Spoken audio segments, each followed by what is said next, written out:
The Forbidden Love of Nadia and Joseph.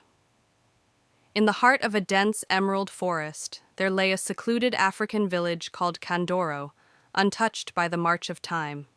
Kandoro was ruled by the wise but staunchly traditional King Omari, whose word was law. His daughter, Princess Nadia, was a radiant young woman. Her beauty was renowned far and wide. Her ebony skin glowed like polished onyx, and her almond-shaped eyes held the depth of 1,000 untold stories.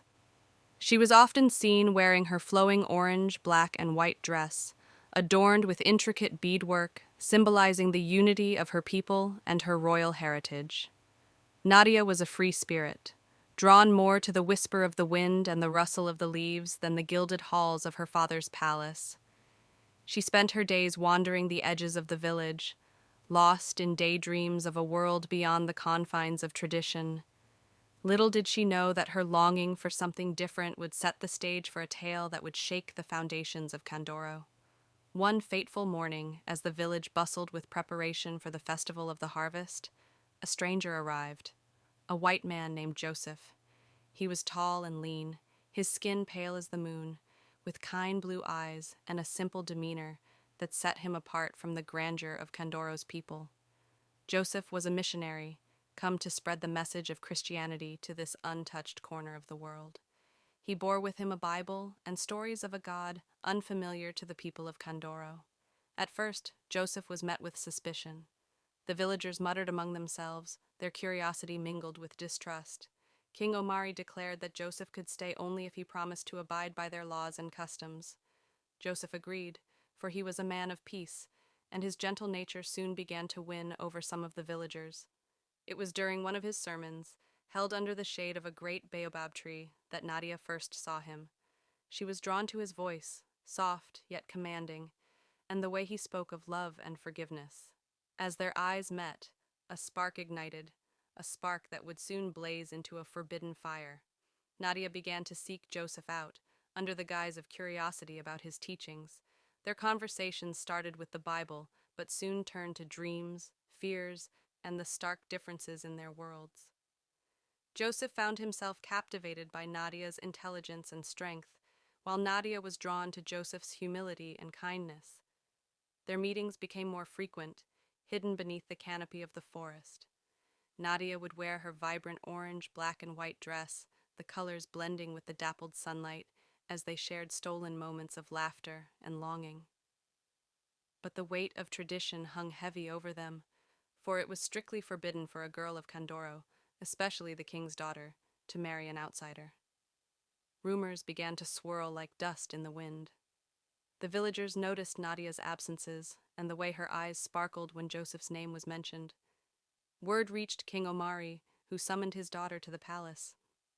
Nadia, is it true that you have been consorting with the outsider? You are the princess. Nadia stood tall, her chin raised in defiance. Yes, father, I love him. The king's face darkened like a brewing storm. You are the daughter of a Is it king. true that you have been consorting with the outsider? You are the princess. Is it true that you have been consorting with the outsider? You are the princess. Why must love be confined by walls of tradition? Joseph is good and kind. Is that not what matters? King Omari was unmoved. He decreed that Nadia was forbidden from seeing Joseph and confined her to the palace. Joseph, too, was warned that if he attempted to see Nadia again, he would be banished, or worse. But love, like water, finds a way to flow, no matter the barriers. Nadia and Joseph began to communicate through letters, hidden in the hollow of an old tree near the edge of the village. Each letter was a promise, a hope, a refusal to let their love be snuffed out. One night, during the festival of the moon, when the villagers were distracted by dance and revelry, Nadia slipped away. She found Joseph waiting for her beneath the baobab tree, his face illuminated by the silvery light. We cannot. Your Majesty, perhaps this is a sign. Perhaps it is time we question the old ways. Let the missionary prove his worth. Omari hesitated, the weight of his crown heavy.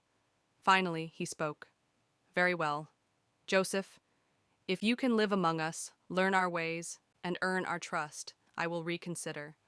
But until then, you are nothing. Joseph nodded. I will prove myself. Months passed, and Joseph worked tirelessly. He learned the language, the customs, and the ways of the people. Slowly, he won them over. When the day of their wedding arrived, the village gathered under the baobab tree. Nadia wore her orange, black, and white dress, her beads shimmering like stars.